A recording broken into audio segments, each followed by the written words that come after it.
دن میں کتنے کتنے خیال آتے ہیں اب کیا ہوگا، فائنینسز کے بارے میں، فیوچر کے بارے میں، صحت کے بارے میں، بچوں کے بارے میں، بیوی کے بارے میں، والدین کے بارے میں. ہمیں کوئی نہ کوئی فکر لگی رہتی ہے ذہن میں. اور اس فکر میں ہوتا کیا ہے کہ انسان ہمیشہ نیگیٹو کی طرف سوچ رہا ہوتا ہے، اور اس کو جن چیزوں کا شکر کرنا چاہیے ان سے وہ اندھا ہو جاتا ہے. اور فرض کریں میں بہت انزائٹی میں ہوں اور آپ نے لا کے سامنے پلیٹ پہ کھانا رکھ دیا، اور میں چلو بسم اللہ پڑھی کھانا کھانا شروع کر دیا، اور مجھے اس بات کا احساس ہی نہیں کہ جو کھانا آپ نے لا کے رکھا ہے پلیٹ پہ، اس میں سبزیاں بھی ہیں، گوشت بھی ہے، روٹی بھی، جو چیزیں ہیں وہ کہاں کہاں سے دنیا کے کون سے کونے سے اڑ اڑ کے میری اس پلیٹ تک پہنچی ہیں. انسان کو دیکھنا چاہیے اپنے کھانے کی طرف کہ ہم نے پہلے آسمان سے پانی گرایا، پھر اس کے بعد زمین سے چیزیں ہوگی کہانی کہاں سے شروع ہو رہی ہے اور کہاں کی میری پلیٹ تک پہنچی، رائٹ. اور پھر وہ بھی جب کھانا کھا رہا ہو، اچھا اس میں نمک کم ہے یعنی اللہ تعالیٰ جو یہ کامنٹ کر رہے ہیں تمہیں کتنی چیزیں دی ہیں تمہیں اس کا اندازہ نہیں رہتا، کیونکہ تم اپنی سوچ میں گم ہو جاتے ہو، اور پھر تمہارے دماغ سے اور تمہارے دل سے شکر نکل جاتا ہے. شکر ایک احساس ہے، صرف الفاظ نہیں ہے. یہ نہیں الحمدللہ کہہ دیا کھانے کے بعد یا اللہ کا شکر ہے کہہ دیا، الفاظ تو کہنا آسان ہے.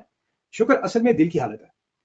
شکر تب پیدا ہوتا ہے جب انسان کی نگاہ رک کر چیزوں کو دیکھے، وہ چیزیں جو خاموشی سے ہماری زندگی آسان بنا رہی ہوتی ہے اور جنہیں ہم روزانہ نظر انداز کر دیتے ہیں.